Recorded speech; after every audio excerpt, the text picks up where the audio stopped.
Hello everyone, so in this video we are going to see the functions and methods in Python.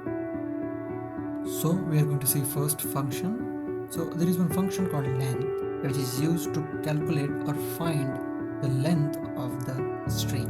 It means the number of characters present in the string. So when I execute this particular block, it will return me a 6 because 6 are the number of characters present in that string. Then we have n number of methods. Then the first one is starts with, so it gives you a true and false value based on the substring. So if this substring, which is hello, is at the start of the string, it will give you true. If it is not, it will give you false. Then same we have ends with, so we'll check this particular substring present at the end of the string. If it is, then it will return true. If not, then it will return you false. Then we have one more method called is strip. Remove extra space from left and right side of a string. So let's say we have one string with some spaces on the left hand side and the right hand side. When you strip, it will remove all the extra spaces from the left and right hand side. So right now if you see here, there are no spaces on the left and right hand side. Then we have else strip. Remove all the spaces from left hand side only. This is just to check whether the right hand side spaces are removed or not. So you can see the right hand side spaces are still there, only the left side spaces are removed. Then same as L, we have a R strip. Remove extra spaces from right hand side of the string. Here we can see the left hand side of strings are present. Then we have a lower method which converts string into lowercase. Suppose we have a string with some uppercase and lowercase characters, then we will convert all the characters into the lower. Then we can check whether our string is in lowercase or not. Here you can see our C character, that is the first character, and the last character is in capital. That's why it is not a lowercase. Similarly, you can convert entire string into uppercase. And here you can check whether the string is in uppercase or not. The next is title. Here each word's first character is converted into a capital. Here you can see W is capital, T is capital, M and W are capital. Same fashion we can check whether it is already in the title or not. Then we have swap case. Lowercase is later converted into uppercase and vice versa. You can see here the uppercase converted into lower, lower converted into uppercase.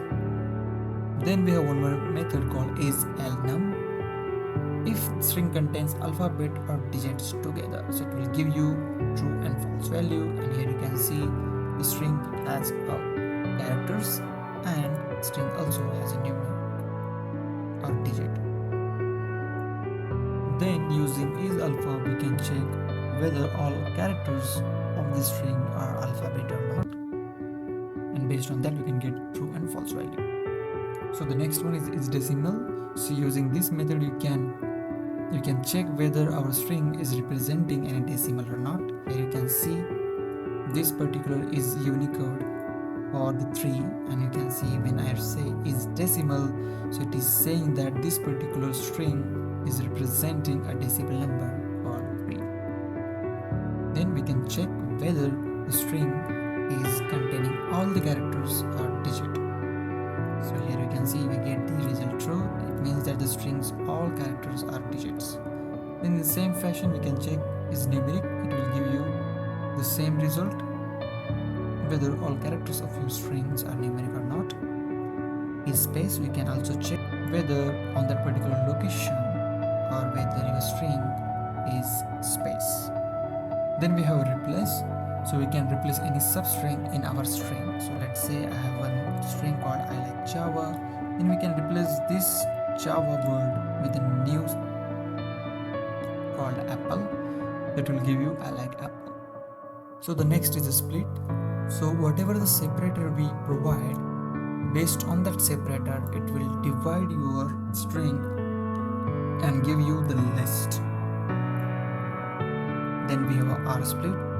So what it will do, it will go from the right hand side to left hand side for this number of times, that is 1, and it finds the separator. So it goes from right to left, it finds the separator, but we want just one result.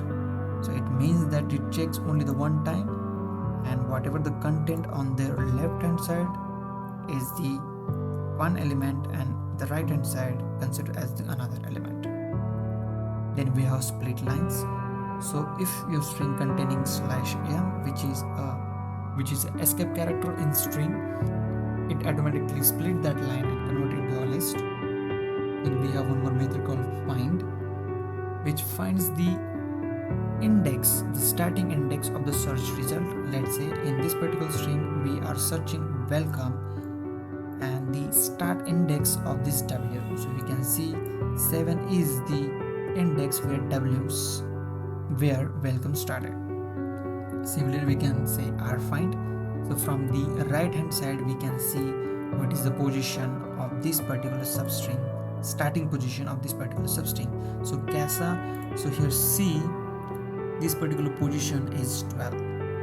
So then we have an index which works same as a find and rfind. So we have an index which gives you the same result as a find. Then we have our index which gives you the same result as a rfind. Then we have partition. What this method does is partition string into 3 parts: before match, match, and after match. So let's say on this particular substring we want to partition. So whatever on the left side is the one part, whatever the substring you provided is the second part, and the last part is the after match. Then we have art partition as same. We start from the right and we see bananas. So whatever on the left is before, then this is a substring, and whatever the right, then we fill that. Then we have count. It counts substring in string. Let's say we want to count how many times this particular apple is repeated. So you can see apple is repeated 2 times. One is here and one is here. Then we have encode method, which converts our string into required format. By default it is UTF-8. So we can see we converted our string into UTF-8. Then we have center. It adds spaces on the left and right side of a string. So let's say we say center 20, so it will add 20 spaces. So it will add 20 spaces, 10 spaces on the left and 10 spaces on the right. Then we can also specify any meter instead of space. So instead of space, right now you can see there is a capital O.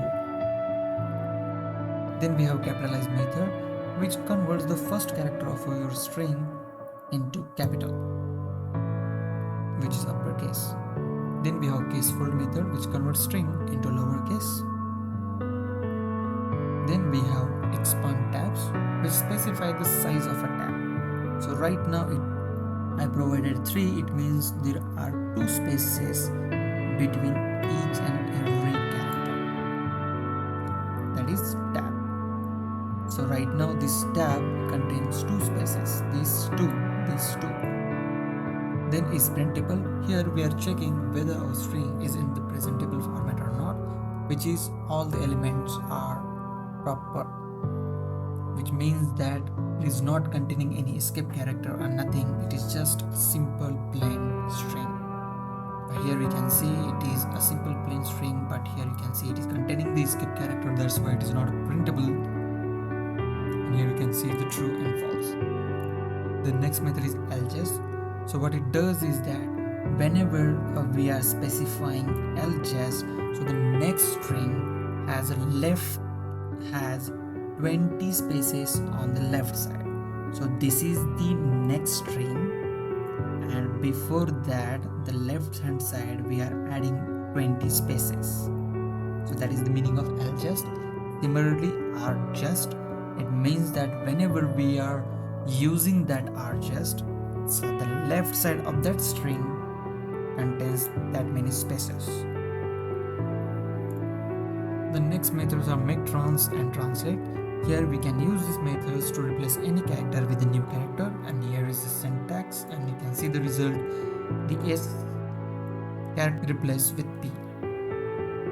Then we have Z fields to add zeros to the string on the left hand side. So here you can see your string is just 5, and when we specify Z field 2, what it means that on the left hand side of the string we can add 0, and in total the length is 2. So these are the methods and functions present on string, which are inbuilt methods. We don't need to install any library, nothing to use them. So